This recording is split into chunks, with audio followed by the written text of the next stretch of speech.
Article 4. General Obligations. This part begins with 4 panels highlighting comments from survey respondents. Adequate funding and resources for disabled people. Listen to disabled people themselves. Make sure that teachers and other education professionals are not perpetuating ableism. Disabled people deserve the same opportunities as non-disabled people. Survey respondent.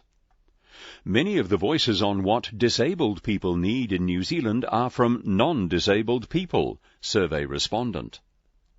General bias and stigma toward disabled people, particularly non-disabled people's voices being prioritized in conversations around disability issues. Survey respondent. Know our rights, use our rights, have courage to make complaints. Survey respondent. Article 4.1 outlines the general obligations of the Disability Convention and requires governments to ensure and promote the full realization of all human rights and fundamental freedoms for disabled people. It calls for governments to adopt legislative and administrative measures to ensure the rights in the Disability Convention are implemented.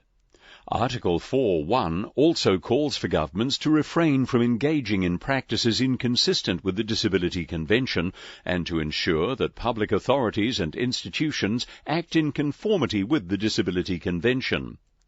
Article 4.3 provides that all decision-making relating to disabled people shall actively involve disabled people, including children. Although there are few examples in New Zealand of legislation that is directly contrary to the wording of the Disability Convention, Endnote 42, the IMM is concerned that some laws do not fully reflect contemporary thinking about the intent and purpose of the Disability Convention. A key example is the Human Rights Act 1993, the principal legislative instrument intended to safeguard the rights of disabled people in New Zealand. Although this Act defines disability as one of the prohibited grounds for discrimination, it significantly erodes this right through a series of exemptions based on whether, across a broad range of activities, it is considered reasonable to make accommodations. A further example of laws not reflecting the intent of the Disability Convention is the Substance Addiction, Compulsory Assessment and Treatment Act 2017. The IMM is concerned at the way in which this legislation undermines disabled people's rights. This is explored later in Article 14. The IMM is also concerned that non-compliance with the Disability Convention at a policy or practice level is even more widespread than the legislative frameworks may suggest. In terms of Article 4.3, it is the IMM's view that in recent years the government has consulted more widely and actively with the disability community. The government is to be recognised for these improvements to its consultative processes with disabled people and an increasing number of co-design initiatives. A positive example of the implementation of Article 4.3 in legislation is Section 5.1b of the Oranga Tamariki Act 1989, which requires children's rights to be taken into account in the exercise of powers under that Act. Development of the New Zealand Disability Strategy 2016 to 2020 and Disability Action Plan 2019 to 2023 involved co-design with disabled people and their organisations. However, some concerns still remain about the lack of genuine partnership in legislative and policy design, with consultation being the predominant modality, with an unequal balance of power, voice and resources limiting disabled people's opportunities and capacity to meaningfully engage. Examples include the often very tight timeframes for consultation, poor resourcing for disabled people's organisations, and key information not being provided in accessible formats.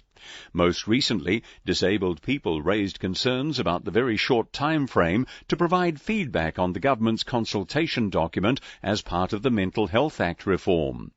The government should set realistic consultation periods and have independent consultation mechanisms in place to ensure the disability community can provide feedback in a meaningful and comprehensive way. The government should resource disabled people's organisations to create such independent consultation mechanisms. Recommendations. The IMM recommends that the government 7. Include reference to the Disability Convention in all relevant future legislation to promote awareness and understanding of the Disability Convention and ensure that legislation is fully compliant with the obligations set out in the Disability Convention. 8.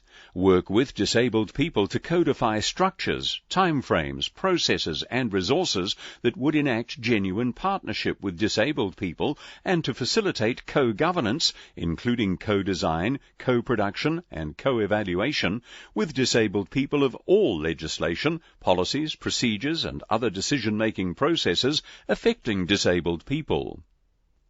9. Take all necessary steps to ensure adequate resource availability for a diverse range of disabled people's representative organisations. End note 43.